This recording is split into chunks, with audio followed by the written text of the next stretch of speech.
Her last wish, before execution, to see. Her seal dog, but what happened changed everything. Act 1. The last morning dawn, in cell block 7, the silence before an execution has a texture you can feel. It settles into the concrete walls, thick and suffocating, pressing down like water on a drowning man. The military detention facility at Fort Leavenworth woke at 0500, but cell block 7, where they kept the condemned, had been awake much longer. Some prisoners never slept the night before. Some prayed. Some wept. Some just sat in the dark and waited for dawn to arrive with its terrible certainty. Captain Sarah Mitchell sat on the edge of her metal bunk, hands folded in her lap, eyes fixed on the gray concrete wall across from her. She had not slept, had not prayed, had not wept. She'd spent the night the same way she'd spent the last 947 nights in this cell, running through the mission in her mind, frame by frame, trying to find the moment where everything went wrong. 34 years old, dark hair cut military short, scars on her hands from training ropes and explosive breaches, a tattoo on her left forearm, a silhouette of a German shepherd with wings, the insignia of the Canine Special Operations Unit. She'd gotten it after her first deployment, young and proud and stupid enough to believe the work mattered more than politics. The uniform they'd given her for today hung on a hook by the door, dress blues, pressed and formal, because even when they killed you, the military did it with ceremony. Her name tape still read Mitchell. Her rank insignia had been removed after the court-martial. The ribbons were gone too, Bronze Star, Purple Heart, 2 Army Commendation Medals, all stripped, all erased, as if 12 years of service had never existed. She didn't look at the uniform. Looking made it real. The execution warrant lay on the small desk beneath the single-barred window. Official letterhead, signatures in ink, the seal of the Judge Advocate General's office pressed into the paper. She'd read it exactly once when they'd served it 3 days ago. Didn't need to read it again. The words were burned into her memory. Captain Sarah Mitchell, by order of the United States Army Court of Criminal Appeals, having been found guilty of negligent homicide resulting in the deaths of 17 Afghan civilians during Operation Silent Thunder, and having exhausted all appeals, is hereby sentenced to death by lethal injection, to be carried out at 900 hours on November 18th, 947 days since the verdict, 2 years, 7 months, and 12 days of waiting, of appeals denied, of lawyers shaking their heads and saying there was nothing more they could do, of nights spent staring at the ceiling and days spent pacing 8 feet in one direction, 8 feet back. And now it was 05:17, and she had 3 hours and 43 minutes left to live. Footsteps echoed in the corridor outside. Boots on concrete, rhythmic and professional, keys jangled. The slot in her cell door opened, and a paper cup of coffee appeared. No saucer, no sugar, just black coffee in a disposable cup. Last meal, privileges started at 0600, but they brought coffee early. Small mercy. She took the cup without looking at who delivered it, sipped slowly. It was terrible coffee. Institutional, bitter, probably made 4 hours ago. But it was warm, and the warmth helped. The slot closed. The footsteps retreated. Silence returned, heavy, waiting. She thought about her family, her mother, who had stopped answering letters after the conviction, her father, a retired colonel, who had testified at the court-martial and then left the courtroom without meeting her eyes, her younger brother, who had sent 1 letter in 2 years, brief, formal, asking her not to contact him again because it was affecting his own military career. She thought about the mission, about the village, about the fire and smoke and screaming, about the bodies they'd pulled from the rubble, about the report that blamed her for all of it. She thought about Major Bradley Kovacs, her commanding officer who'd written that report, who'd sat on the witness stand and described her as reckless, insubordinate, emotionally unstable, who'd looked directly at her while he lied and never blinked once. She thought about the evidence that didn't exist anymore, the helmet cam footage that had been corrupted, the radio transcripts that had gone missing, the witness statements that contradicted each other until nobody knew what was true. And she thought about Atlas, her dog, her partner, her witness. The request at 0600, the chaplain arrived. Captain Rodriguez, Army, Methodist, kind eyes behind wire-rimmed glasses. He'd visited her twice a week for the last 6 months, trying to save her soul. She'd let him talk because it passed the time, and he seemed to genuinely care, which was rare. "Sarah," he said quietly through the bars. "May I come in?" She nodded. The guard unlocked the door. Heavy steel, electromagnetic lock, 3 deadbolts. Prison engineering. She wondered briefly how much it cost to build a door designed to keep a single woman from escaping. Rodriguez entered carrying a Bible and rosary beads, sat on the metal chair across from her bunk. "How are you feeling?" Honest answer or polite answer? Honest. Terrified, angry, resigned, all at once. She set down the coffee cup. "You?" He smiled sadly. Heartbroken, frustrated, hoping for a miracle I know isn't coming. They sat in silence for a moment. Outside, the prison was waking fully now. Distant voices, cell doors opening, the morning routine beginning for prisoners who had more than 3 hours left. "Do you want to pray?" Rodriguez asked. "Not really." "Do you want to talk?" "Not about God." "Then about what?" She looked at him for a long moment. "Can I ask you something, hypothetically?" "Of course. If you knew something that proved your innocence, but you'd hidden it in a place nobody would think to look, would you try to get it before they killed you, or would you just let it go?" Rodriguez frowned. "That's a specific hypothetical. It's important." He set down the Bible. "Are you telling me you have evidence? Evidence that wasn't presented at trial?" "Hypothetically." "Sarah, I need to see my dog," she said abruptly, cutting him off. "That's my final request. Not a last meal, not you. I want to see Atlas, my canine partner. Is that possible?" Rodriguez blinked, thrown by the change of subject. I don't know. That's unusual. The warden would have to approve it, and the dog would have to be brought here. I don't even know where he is now. He's at Fort Bragg, canine training facility. Retired last year after he failed his medical re-eval. Too old for deployment. She'd kept track, asking questions through the few contacts who still spoke to her. "His handler is Master Sergeant Chen. She'll bring him if you ask." "Why the dog, Sarah? Why not family, friends?" She met his eyes. "Because Atlas is the only one who was there that night, the only one who knows what really happened, and I want to see him one more time before I die." Rodriguez studied her face, seeing something there he couldn't quite name. "I'll ask the warden. No promises." "Thank you." He stood, gathered his Bible and rosary, paused at the door. "Sarah, if you have evidence that proves your innocence, you need to tell someone. Me, your lawyer, anyone. My lawyer gave up 6 months ago, and telling you would just make you an accessory to something that doesn't matter anymore." She picked up the coffee cup again, cold now. "Just ask about the dog. Please." He left, looking troubled. The weight of command, Fort Bragg, North Carolina. So 6:23 hours. Master. Sergeant Jenna Chen stood in the canine training yard, watching Atlas pace the fence line. The German Shepherd was 9 years old now, ancient for a military working dog. Gray around the muzzle, arthritis in his hips that made him limp on cold mornings. But his eyes were still sharp, still intelligent, still watching everything with the focused intensity that had made him one of the best detection dogs in the program. Her phone rang. Unknown number. She answered warily. "Sergeant Chen, this is Chaplain Rodriguez from Fort Leavenworth. I'm calling about MWD Atlas. Military working dog. Official designation." Jenna's stomach tightened. "What about him?" "I need him transported to Leavenworth today, as soon as possible. It's for a final visitation request." "Visitation? Who's requesting?" Then she understood. "Captain Mitchell." "Yes. She's asked to see Atlas before—" He paused, choosing words carefully. "Before her sentence is carried out." This morning, Jenna closed her eyes. She'd followed the case. Everyone in K9 operations had followed it. Captain Sarah Mitchell, handler extraordinaire, convicted of killing 17 civilians in Afghanistan.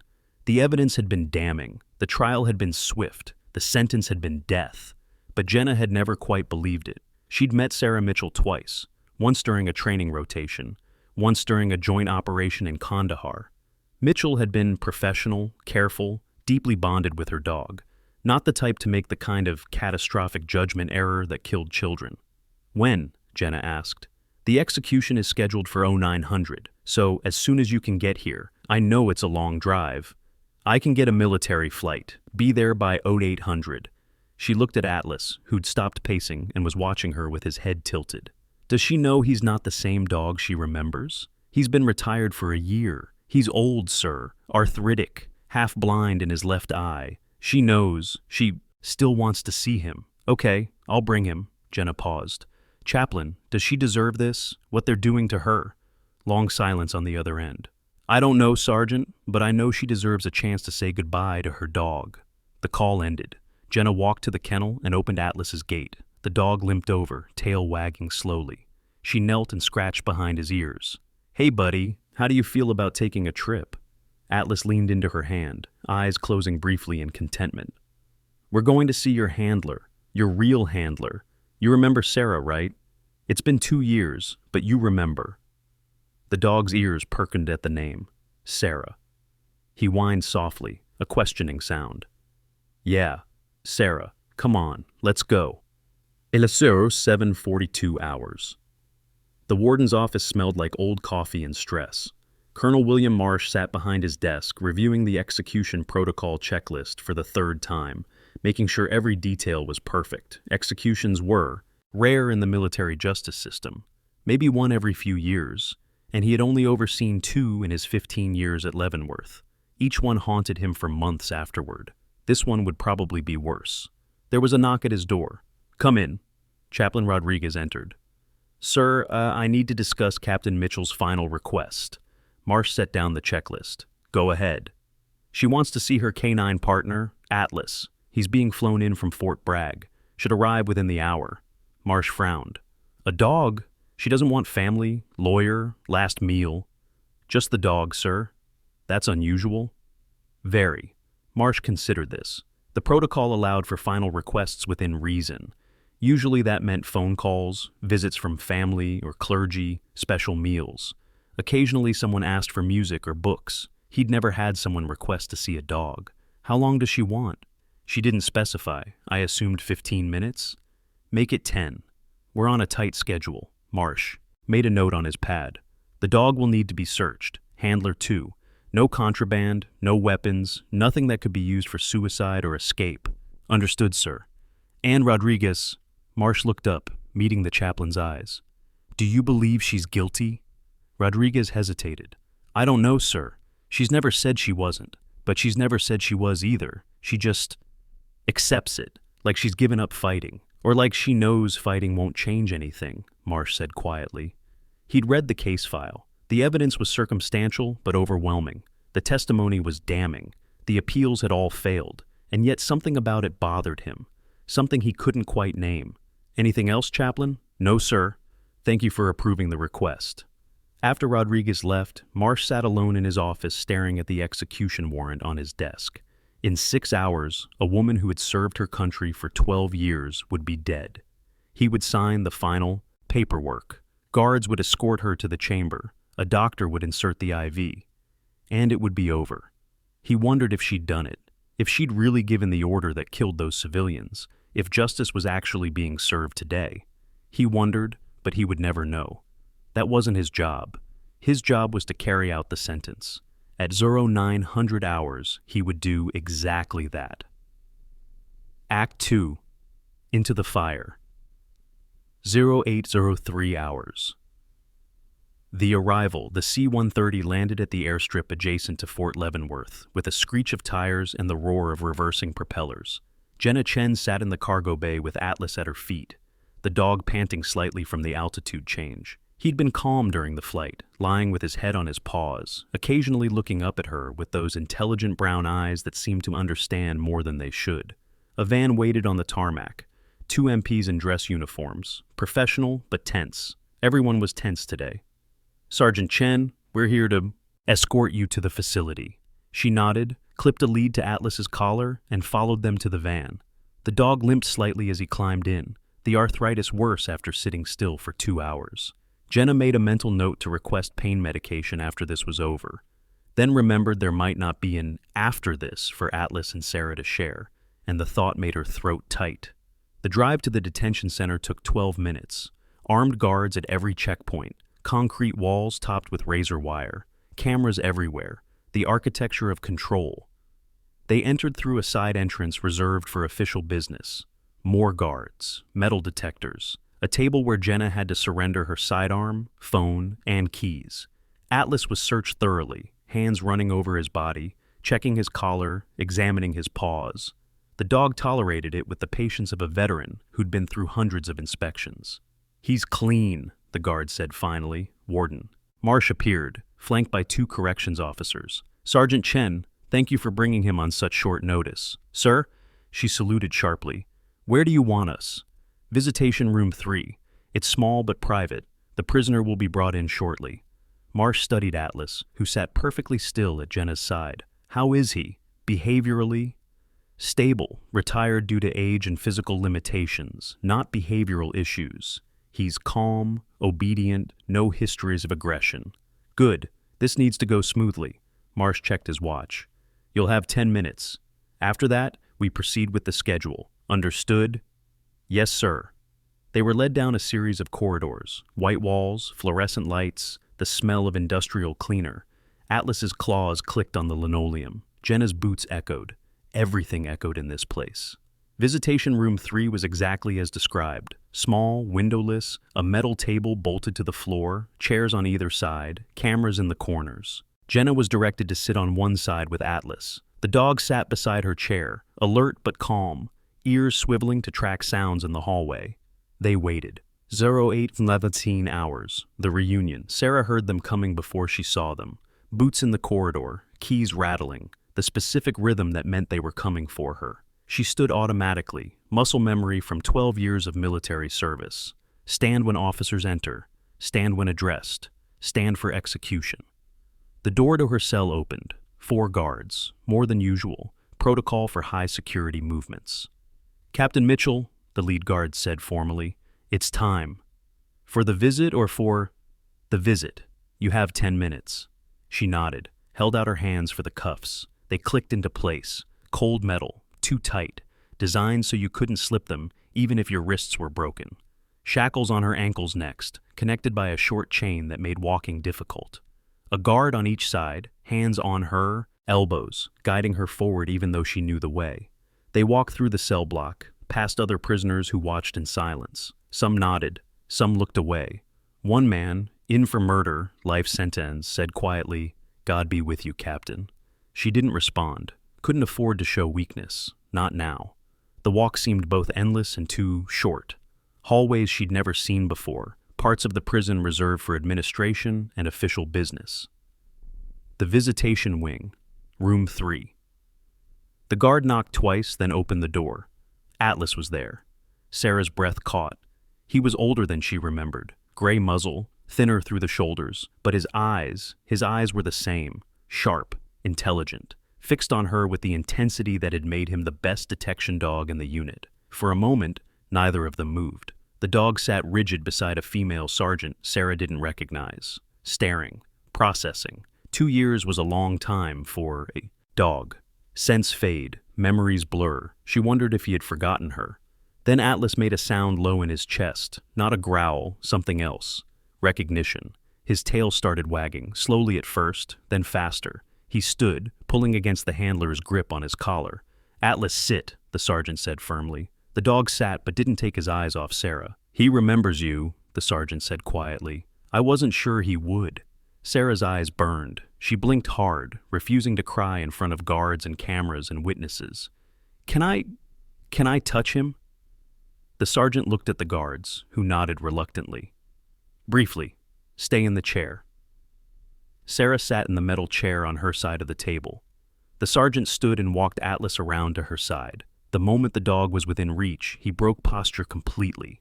Lunged forward, not aggressively, but desperately, pressing his head into Sarah's chest, whining high and anxious. The sound dogs make when their person comes home after too long away.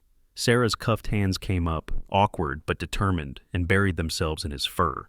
He was thinner than she remembered. She could feel his ribs, smell the familiar scent of him, dog and dust, and something uniquely Atlas. He pushed harder against her, nearly climbing into her lap despite his arthritis, trying to get as close as physically possible. "Hey, buddy," she whispered, voice breaking. "Hey, I missed you too." Atlas whined again, licking her face, her hands, her uniform. Frantic, desperate, like he'd been waiting 2 years to make sure she was okay and couldn't believe she was really here. The room went absolutely silent. Even the guards watched with something like discomfort, witnessing a reunion that felt too private for strangers to see. Sarah pressed her face into Atlas's neck and let herself have this moment. 10 minutes. That's all they had. 10 minutes to say goodbye to the only living thing that had never betrayed her, never doubted her, never looked at her with anything but loyalty. "I'm sorry," she whispered into his fur. "I'm so sorry I left you. I didn't want to. I tried to fight it, but they took you away and I couldn't stop them." Atlas pulled back slightly, looking at her face. His eyes were wet. Dogs could cry. She'd learned that in training. When they were stressed or scared or grieving, they produced tears just like humans. "I need you to do something for me," she whispered, so quietly only Atlas could hear. "One last mission? You remember missions, right? You remember the work?" The dog's ears perked at the word mission. Training conditioning. 1,200 hours of work together had wired that word directly into his brain. Sarah leaned closer, lips barely moving. "Find it, Atlas. Find what I hid. You know the command. You know what I need." She straightened, speaking normally now. "Good boy. You're such a good boy." 0823 hours. The yaw. Signal Atlas sat back, studying her with an intensity that made the sergeant, Jenna, frown slightly. The dog tilted his head, then stood and began circling Sarah's chair. Not randomly, methodically, nose working, processing scents. "What's he doing?" one of the guards asked. "I don't know," Jenna said slowly. "Atlas, here, come." The dog ignored her, continued circling, sniffing at Sarah's cuffs, her shackles, the chain connecting them. His behavior had changed from emotional reunion to something else, something professional. Then he sat directly in front of Sarah and stared at her legs, specifically at her right ankle, where the shackle covered a medical brace she'd been wearing since a training injury years ago. He barked once, sharp, alert. Every person in the room tensed. "What was that?" the lead guard demanded. Jenna's face had gone pale. "That's his alert signal, the one he uses when he detects explosives or contraband." "What?" The guard's hand went to his radio. "How is that possible? We swept her. We swept the room." "I don't know, but he's never wrong." Jenna moved toward Atlas, crouched beside him. "What do you smell, buddy? Show me." Atlas barked again, more insistently, pawed at Sarah's right ankle, just above the brace. Sarah sat perfectly still, heart hammering, trying to keep her face neutral. 2 years. She'd worn this brace for 2 years, through the trial, through the appeals, through 947 nights in a cell, and nobody had ever thought to check inside it. "Captain Mitchell," the guard had said slowly, "I need you to remove that brace. Now. It's medical. I can't remove it without... now." Jenna knelt and carefully unstrapped the Velcro fastenings. The brace was plastic and foam, designed to support a partially torn ligament. Standard military medical equipment, nothing unusual about it, except that it was slightly heavier than it should be. Jenna felt along the inside seam, found a section that was thicker than the rest, pressed. A small hidden pocket opened, and something fell to the floor. A micro SD card in a waterproof case. The room went completely silent. The lead guard picked it up, holding it like it might explode. "What the hell is this?" "Evidence," Sarah said quietly. "From the mission. The night those civilians died, I recorded it on my helmet cam and hid the drive in Atlas's vest pocket during exfil, told him to remember where it was, trained him to alert if he ever saw me again." "You hid evidence?" The guard's voice was rising. "From a court-martial?" "I tried to submit it through official channels. My lawyer requested the helmet cam footage. We were told it was corrupted in the field. But I'd already pulled the drive before we returned to base. I knew something was wrong. I knew they were going to bury it." Jenna stared at her. "You trained Atlas to remember a specific object for 2 years? That's not possible. Dogs don't retain that kind of long-term memory for detection training." "Atlas does," Sarah said simply. "He's not a normal dog. You know that. Everyone who's ever worked with him knows that." The guard was on his radio now, calling for the warden, for supervisors, for someone to tell him what to do with this impossible situation. Atlas sat beside Sarah, tail wagging slightly, pleased with himself for completing the mission. She reached down with her cuffed hands and scratched behind his ears. "Good boy. Perfect boy. Best partner I ever had." 08:31 hours. The halt warden, Marsh, burst into the room 3 minutes later, flanked by 2 lawyers from the Judge Advocate General's office and a very confused-looking IT specialist. He looked at the micro SD card sitting on the table in its waterproof case. Looked at Atlas, who was calmly lying at Sarah's feet now. Looked at Sarah, who sat with the unreadable expression she'd worn for 2 years. "Explain," Marsh said flatly. Sarah did, calmly, methodically, leaving nothing out. The mission brief, the village, the intelligence that said it was empty of civilians, the explosives cache they were supposed to destroy, the Taliban fighters who would open fire from inside civilian homes, the decision to return fire, the bomb that had detonated prematurely, bringing down half the village. I was handler and explosive specialist. I set the charge, but I didn't trigger it. I was still rigging the det cord when it blew. Someone else triggered it remotely, early, while civilians were still in the buildings. Her voice was steady, but her hands shook slightly. The blast radius was wrong, the timing was wrong. I knew immediately it wasn't my charge. But when we got back to base, the report said I'd miscalculated, said I'd detonated early despite warnings.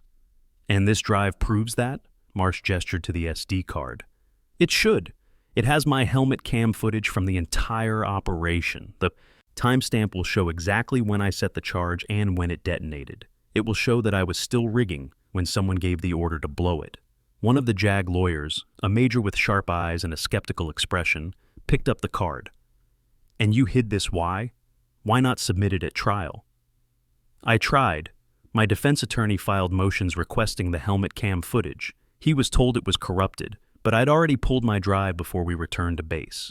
Gave it to Atlas to carry in his vest pocket. Trained him to protect it." She looked at the dog. "After I was arrested, they took Atlas away. Put him in a kennel at Fort Bragg. I couldn't get to him.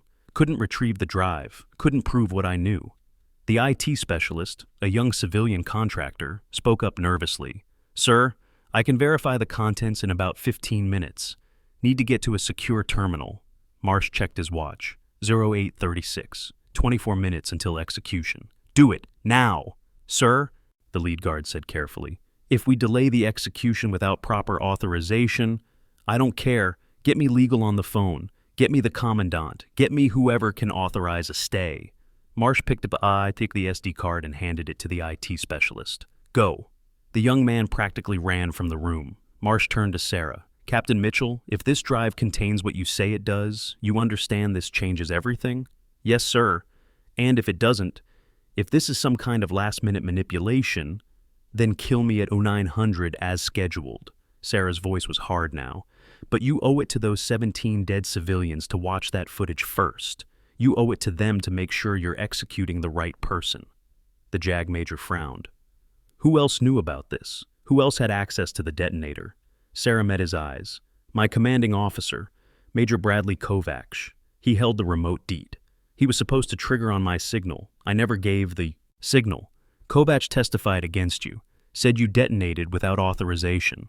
"Yes, sir, he did. You're accusing a superior officer of perjury, of mass murder." "I'm accusing him of what the evidence will show," Sarah said carefully.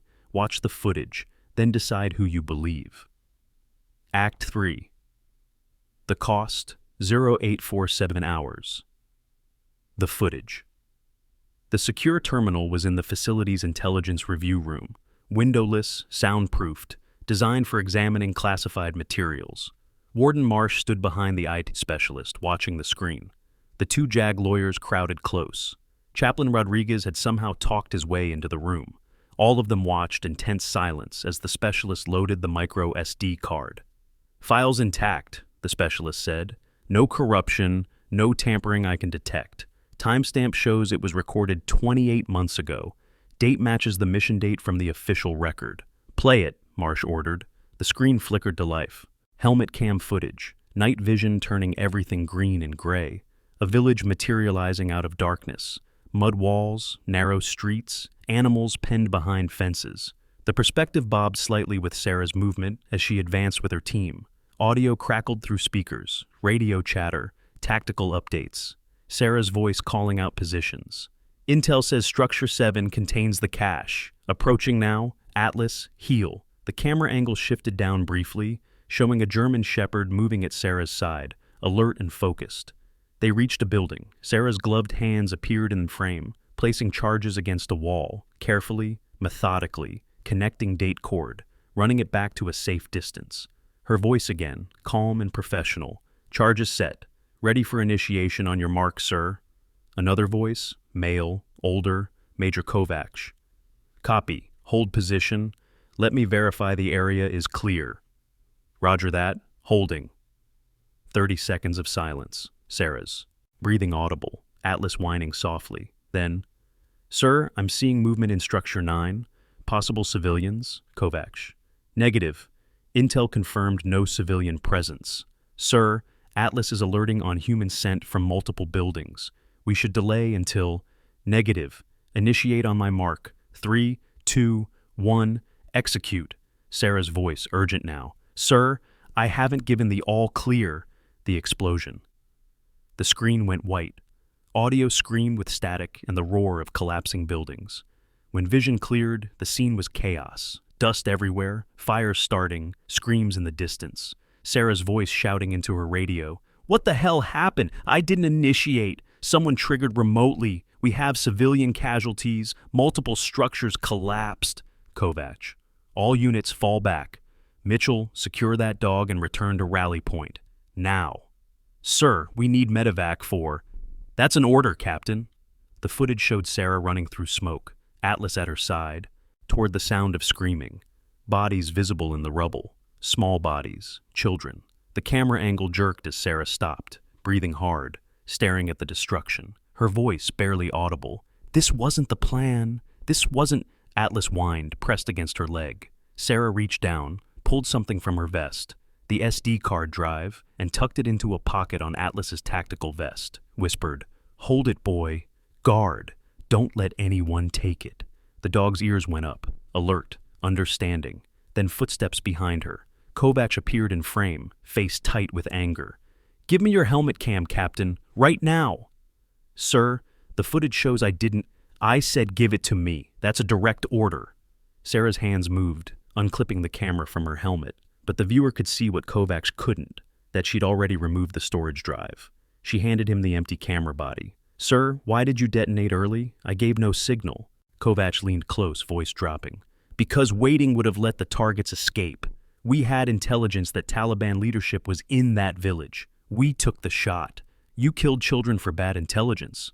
I followed orders from higher up. Orders you'll never see. And when we get back, you're going to say you made a mistake with the timing. You're going to take responsibility. Because if you don't, this entire operation gets investigated, careers get ended, and nobody wins. Kovacs' face filled the frame. You understand me, Captain? I won't lie. Then you'll hang. Your choice. The footage cut to black.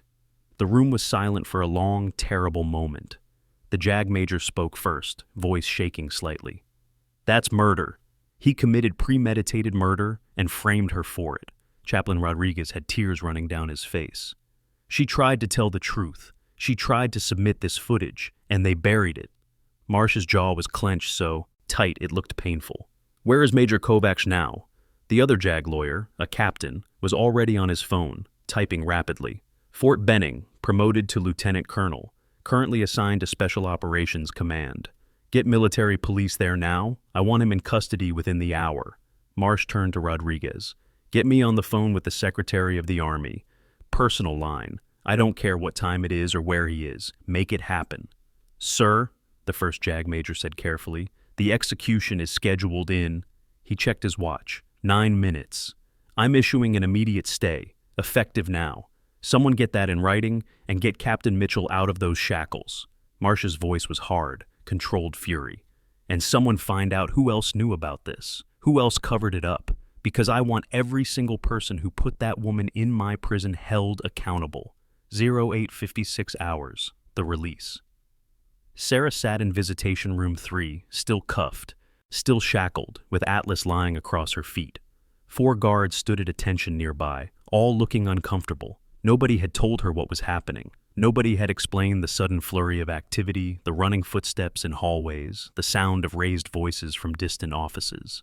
She checked the clock on the wall. 0856. 4 minutes until they walked her to the execution chamber. 4 minutes until guards strapped her down and inserted the IV lines. 4 minutes until they asked if she had any last words. She'd thought about those last words for months. Thought about saying she was innocent, or saying she forgave them, or saying nothing at all and just staring at the ceiling until it ended. Now, she didn't know what she'd say, because Atlas had done what she'd asked, had remembered, had alerted, had spoken for her when nobody else would. Whether anyone listened remained to be seen. The door burst open.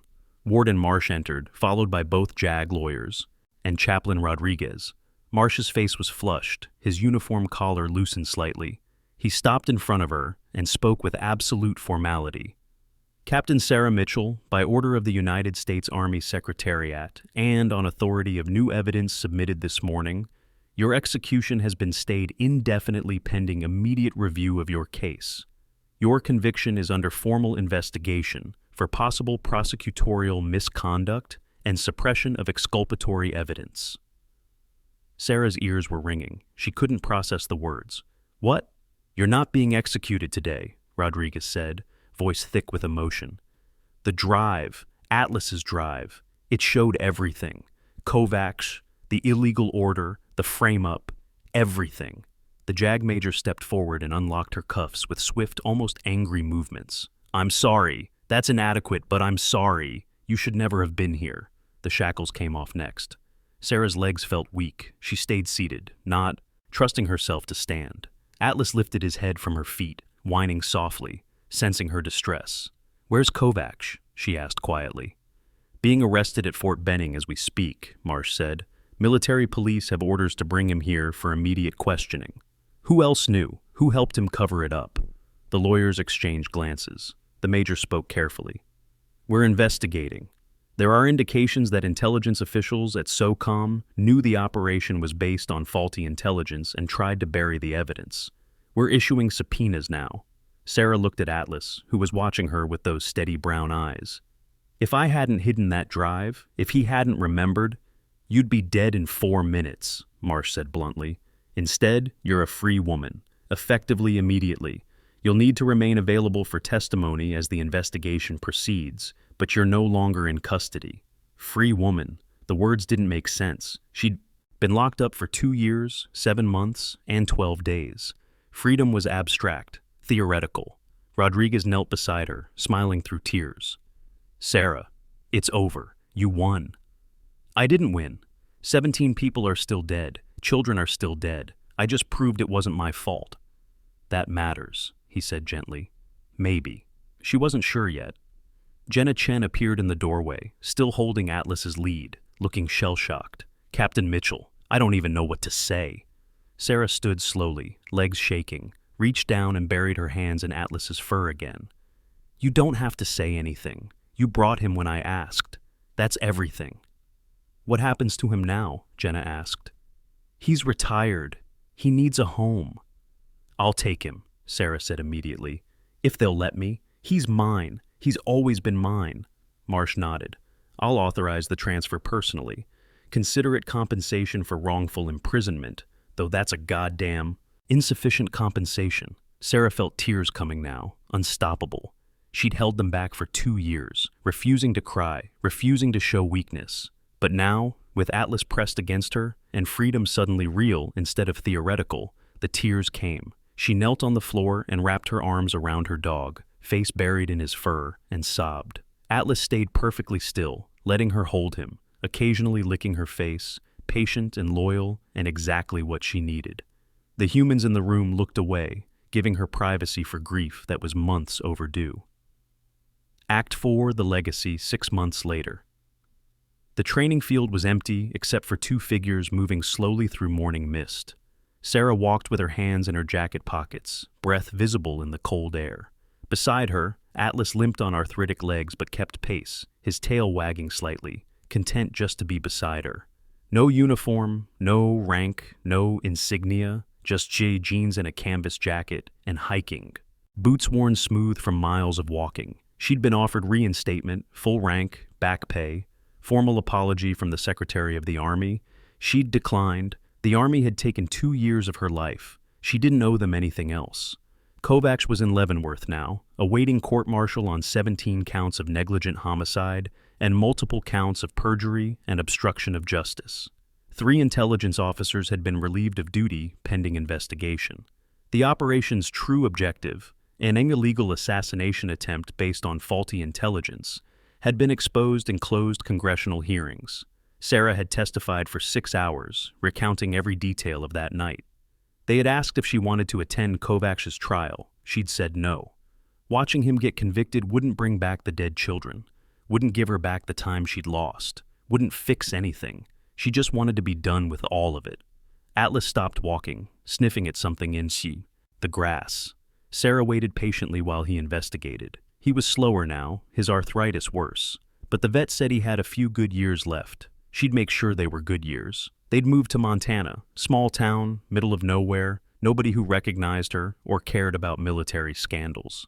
She'd bought a cabin with the settlement money the Army had quietly paid her. Small place on 10 acres. Enough space for a dog to run. Enough distance from people that she could breathe. She'd tried going to therapy. Lasted 3 sessions before the therapist's questions about trauma and resilience made her want to scream. She'd found her own therapy instead. Long walks with Atlas, hours spent working on the cabin, teaching herself to build furniture from YouTube tutorials. Simple work, physical work, work that had nothing to do with missions or intelligence or trust betrayed. Atlas finished his investigation and returned to her side. She scratched behind his ears absently. "What did you find, buddy? Rabbit?" The dog looked up at her with eyes that held more wisdom than most humans. He'd saved her life by remembering something he should have forgotten. By being loyal when every human in her life had betrayed or abandoned her. "Good boy," she said quietly. "Best boy. You know that, right? You're the best." His tail wagged harder.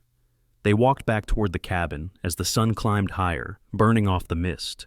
Smoke rose from the chimney. She'd learned to keep a fire going through the night, something primal and comforting about fire and warmth. Atlas would sleep in front of it, and sometimes she'd fall asleep on the couch watching him, grateful just to be in the same room. The nightmares hadn't stopped, probably never would. Some nights she woke up convinced she was back in the cell, counting hours until execution. Other nights she dreamed about the village, about the screams, about small bodies and rubble. She'd wake up gasping, and Atlas would be there immediately, pressing his weight against her, grounding her in the present. He was better than any therapist, better than any medication, just presence, just loyalty. Just being there when everything else fell apart. Her phone buzzed in her pocket, the cheap prepaid one she'd bought, not the smartphone the Army had wanted to issue her. She'd cut contact with almost everyone from her old life, but a few people still had the number.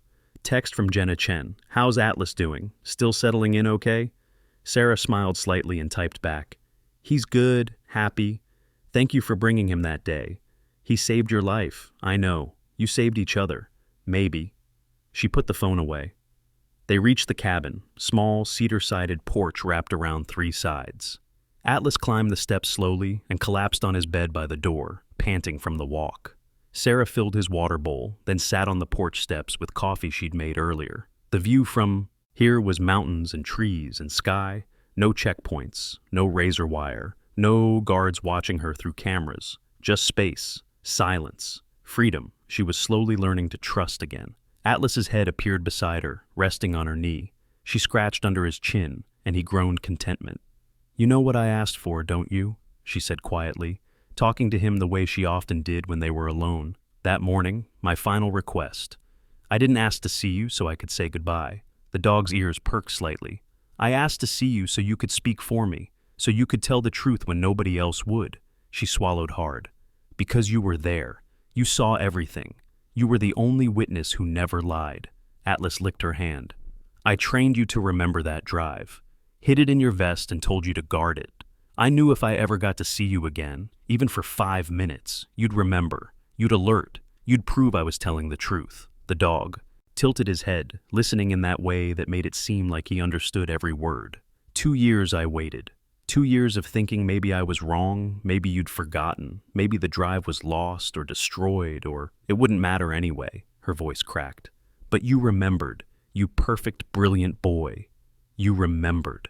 She set down her coffee and wrapped both arms around him, pressing her face into his fur. He stood patiently, supporting her weight, letting her hold him as long as she needed.